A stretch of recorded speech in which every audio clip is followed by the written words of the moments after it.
कभी कभी जिंदगी में एक छोटा सा वाक्य ऐसा तूफान खड़ा कर देता है जो रिश्तों की असली सच्चाई सामने ला देता है। एक नाम, सिर्फ एक नाम, लेकिन उस नाम के पीछे छुपा होता है प्यार, भरोसा, अधिकार और कभी कभी ऐसा राज जिसे सुनकर दिल भी कांप जाए। आज की कहानी भी एक ऐसे ही वाक्य से शुरू होती है। कार्ड पर आप किसी का भी नाम छपवा लीजिए, लेकिन ये ईशा सिर्फ अपने पति ब्रह्मचारी की पत्नी है। आखिर ऐसा क्यों कहा गया? कौन था वो ब्रह्मचारी और क्यों ईशा के नाम को लेकर इतना बड़ा दावा किया गया? इस कहानी में प्यार भी है, जुनून भी है और ऐसा सच भी जो धीरे धीरे सामने आएगा। अगर आप रिश्तों की गहराई और उनके पीछे छिपी भावनाओं को समझना चाहते हैं तो इस कहानी को अंत तक जरूर। शहर की सबसे बड़ी प्रिंटिंग प्रेस में उस दिन काफी भीड़ थी। शादी का मौसम चल रहा था और हर कोई अपने अपने कार्ड छपवाने में लगा हुआ था। मशीनों की आवाज लगातार गूंज रही थी, कागजों की खुशबू हवा में घुली हुई थी और लोग अपनी अपनी डिजाइन और नामों को लेकर बहस कर रहे थे। उसी भीड़ में एक लड़की भी खड़ी थी, ईशा। उसकी आंखों में हल्की घबराहट थी, लेकिन चेहरे पर अजीब सा आत्मविश्वास भी दिखाई दे रहा था। वो बार बार अपने हाथ में पकड़े हुए कार्ड के सैंपल को देख रही थी, जैसे उसमें लिखे हर शब्द का उसके लिए कोई खास मतलब हो। कुछ देर बाद वो काउंटर के पास गई और धीरे से बोली, कार्ड पर आप किसी का भी नाम छपवा लीजिए, लेकिन एक बात याद रखिए। प्रिंटिंग प्रेस का मालिक थोड़ा हैरान हुआ। उसने सिर उठाकर ईशा की तरफ देखा। ईशा ने गहरी सांस ली और फिर धीमी लेकिन साफ आवाज में कहा, ये ईशा सिर्फ अपने पति ब्रह्मचारी की पत्नी है। उसकी बात सुनकर वहां मौजूद 2-3 लोग अचानक चुप हो गए, जैसे किसी ने अचानक कमरे की सारी आवाज रोक दी हो। प्रिंटिंग प्रेस का मालिक कुछ पल तक ईशा को देखता रहा, फिर मुस्कुराकर बोला, मैडम, हम तो वही छापते हैं जो ग्राहक कहते हैं, आप जो कहेंगी वही होगा। लेकिन ईशा के चेहरे पर वो हल्की मुस्कान नहीं थी जो आमतौर पर शादी के कार्ड बनवाते समय लोगों के चेहरे पर होती है। उसके चेहरे पर कुछ और ही था, जैसे वो किसी बड़े फैसले के बीच खड़ी हो। उसने कार्ड का सैंपल मेज पर रखा और बोली, नाम चाहे कोई भी लिखिए, लेकिन सच्चाई नहीं बदल सकती। उसी समय दरवाजा खुला और अंदर एक आदमी आया। लंबा कद, शांत चेहरा और आंखों में अजीब सी गंभीरता। उसे देखते ही ईशा की सांस जैसे एक पल के लिए रुक गई। वो आदमी धीरे धीरे चलता हुआ काउंटर के पास आया। प्रिंटिंग प्रेस का मालिक उसे पहचानता था, इसलिए उसने आदर से कहा, आइए ब्रह्मचारी जी। ये नाम सुनते ही वहां खड़े बाकी लोग और भी ज्यादा चौंक गए, क्योंकि शहर में ब्रह्मचारी नाम का आदमी बहुत कम लोग जानते थे। लेकिन जो जानते थे वे उसके बारे में तरह तरह की बातें करते थे। कोई कहता था वो बहुत सख्त इंसान है, कोई कहता था कि वो अपने फैसलों से कभी पीछे नहीं हटता। ब्रह्मचारी ने बिना कुछ कहे कार्ड का सैंपल उठाया। उसने उसे ध्यान से पढ़ा, फिर धीरे से ईशा की तरफ देखा और बोला, नाम बदलने से सच्चाई नहीं बदलती ईशा। उसकी आवाज में गुस्सा नहीं था, लेकिन इतनी ठंडक थी कि सुनने वाले को अंदर तक सिहरन महसूस हो जाए।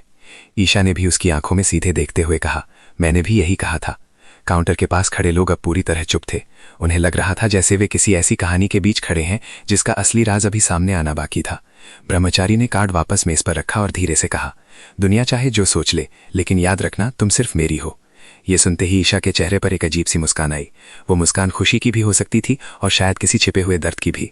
उसने धीरे से कहा, यही सच है और शायद यही सबसे बड़ा राज भी। लेकिन वहां मौजूद किसी को भी ये नहीं पता था कि इस एक वाक्य के पीछे कितनी लंबी कहानी छुपी हुई है।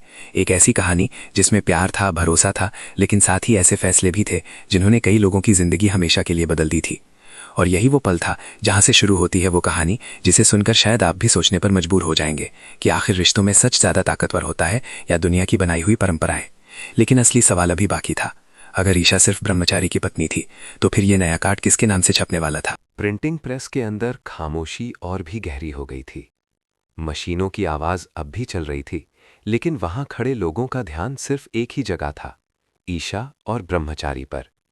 हर किसी के मन में एक ही सवाल घूम रहा था, अगर ईशा सच में सिर्फ ब्रह्मचारी की पत्नी है तो फिर ये नया शादी का कार्ड किसके नाम से छपने वाला है?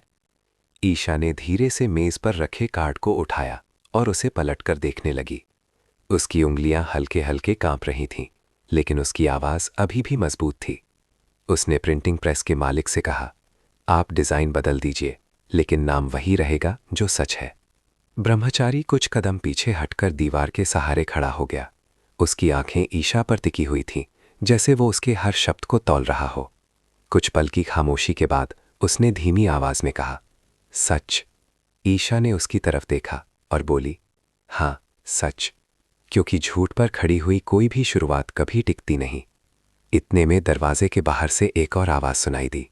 किसी ने जल्दी से दरवाजा खोला और अंदर आया। वो एक युवक था, साफ सुथरे कपड़े, चेहरे पर हल्की बेचैनी और आंखों में उम्मीद। वो सीधे काउंटर के पास आया और बोला, कार्ड तैयार हो गए क्या? प्रेस के मालिक ने असमंजस में उसकी तरफ देखा, फिर ईशा की तरफ, जैसे वो समझ नहीं पा रहा था कि आखिर सच क्या है। युवक ने कार्ड का सैंपल देखा, फिर अचानक उसकी नज़र ब्रह्मचारी पर पड़ी। वो थोड़ा ठिठक गया। आप यहाँ? उसने हैरानी से पूछा। ब्रह्मचारी ने उसकी तरफ देखा, लेकिन कुछ नहीं कहा। उसकी चुप्पी ही जैसे बहुत कुछ कह रही थी। युवक ने फिर ईशा की तरफ देखा। उसकी आवाज़ अब थोड़ी भारी हो चुकी थी। ईशा, सब ठीक है ना? कार्ड में कोई दिक्कत है क्या? ईशा कुछ पल तक चुप रही, फिर उसने धीरे से कहा, दिक्कत कार्ड में नहीं है, दिक्कत उस सच में है जिसे हम सब छुपाने की कोशिश कर रहे हैं। ये सुनते ही वहां मौजूद हर इंसान की सांस जैसे थम गई। युवक ने घबराकर पूछा, क्या मतलब? ईशा ने गहरी सांस ली। उसकी आंखों में अब नमी भी थी और एक अजीब सा सुकून भी।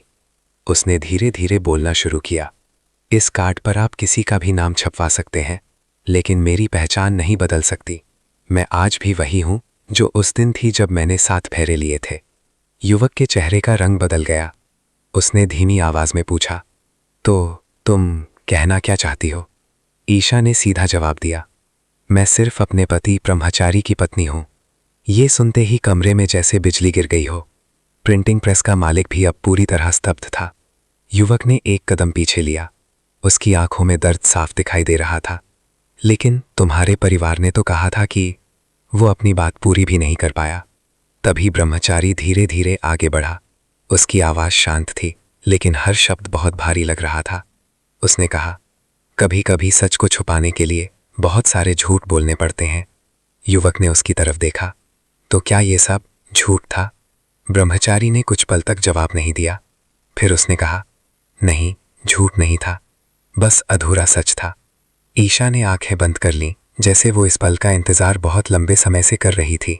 ब्रह्मचारी ने आगे कहा, जिस दिन हमारी शादी हुई थी उसी दिन मैंने ईशा से एक वादा किया था कि चाहे दुनिया हमें अलग करने की कितनी भी कोशिश करे, हम सच से कभी भागेंगे नहीं। प्रेस के अंदर खड़े लोग अब पूरी तरह इस कहानी में डूब चुके थे। युवक की आवाज कांप रही थी, तो फिर ये शादी? ईशा ने धीरे से कार्ड को 2 हिस्सों में फाड़ दिया। कागज के फटने की आवाज पूरे कमरे में गूंज गई। उसने शांत आवाज में कहा, ये शादी कभी हो ही नहीं सकती थी, क्योंकि मैं पहले से शादीशुदा हूं और ये सच मैं आज से नहीं हमेशा से जानती थी। युवक की आंखों में आंसू आ गए, लेकिन वो समझ चुका था कि अब कुछ भी बदल नहीं सकता। ब्रह्मचारी ने धीरे से ईशा की तरफ देखा और कहा, आज तुमने वही किया जो शायद बहुत कम लोग कर पाते हैं, सच को चुनना। ईशा ने हल्की मुस्कान के साथ जवाब दिया, क्योंकि झूठ के साथ जीना हर दिन मरने जैसा होता है।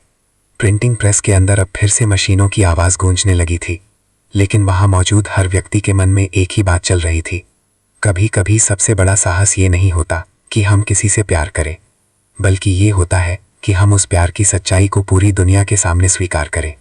और उस दिन एक कार्ड नहीं छपा, लेकिन एक सच जरूर छप गया कि ईशा सिर्फ अपने पति ब्रह्मचारी की पत्नी है, और ये पहचान कोई भी कार्ड बदल नहीं सकता।